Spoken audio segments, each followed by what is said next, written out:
ઉનાળાની કાળઝાળ ગરમીમાં થાનના માટલા આકર્ષણનું કેન્દ્ર બન્યા. ઉનાળામાં થાનના રંગબેરંગી માટલાની માંગમાં વધારો. સુરેન્દ્રનગર જિલ્લાનું થાન ખાતે કારીગરો દ્વારા બનાવવામાં આવતા માટલાની માંગમાં વધારો જોવા મળી રહ્યો છે. હાલના ફ્રીજના યુગમાં પણ હજુ પણ આ દેશી માટલાની માંગમાં વધારો જોવા મળી રહ્યો છે અને સમય અનુસાર હાલ કારીગરો દ્વારા રંગબેરંગી ટ્રેડિશનલ માટલા બનાવવામાં આવે છે, જેની ગુજરાત ઉપરાંત બહારના રાજ્યોમાં પણ માંગ છે.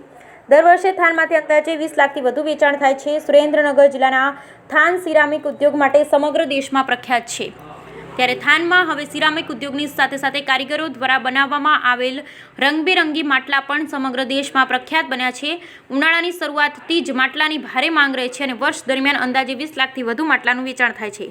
હાલ ઠંડા પાણી માટે ફ્રીજનો ઉપયોગ વચ્ચે પણ માટલાની માંગ જળવાઈ રહી છે, કારણ કે સ્થાનની લાલ માટીમાંથી બનાવવામાં આવતા આ માટલામાં બારે માસ એક સરખું ઠંડુ પાણી રહે છે અને ખાસ કરી ઉનાળામાં જ્યારે ફ્રીજના પાણી પીવાથી લોકોને સંતોષ નથી મળતો, પરંતુ આ લાલ માટલાનું એક ગ્લાસ પાણી પણ મીઠા અમૃત જેવું લાગે છે. ફ્રીજના ઠંડા પાણી અને પ્લાસ્ટિકના આક્રમણ સામે ટકી રહેવા થાનના કુશળ કારીગરો દ્વારા માટલામાં પણ વિવિધતા લાવવામાં આવી છે. પહેલાં સાદા જ માટલા બનાવવામાં આવતા હતા, તેના બદલે હાલ રંગબેરંગી ટ્રેડિશનલ માટલા બનાવવામાં આવે છે. તે ઉપરાંત કાર્ટૂન અને વોટર જગ જેવા માટલા બનાવવામાં આવે છે. વોટર જગ માટલાની શોધ થાનના કારીગરો દ્વારા જ કરવામાં આવી છે, જે પ્લાસ્ટિકના જગની જેમ જ આ વોટર જગ માટલા ગમે ત્યાં સરળતાથી લઈ જઈ શકાય છે. થાનના આ પ્રખ્યાત માટલા સમગ્ર ગુજરાત ઉપરાંત મહારાષ્ટ્ર, ઉત્તર પ્રદેશ સહિતના રાજ્યોમાં પણ જાય છે.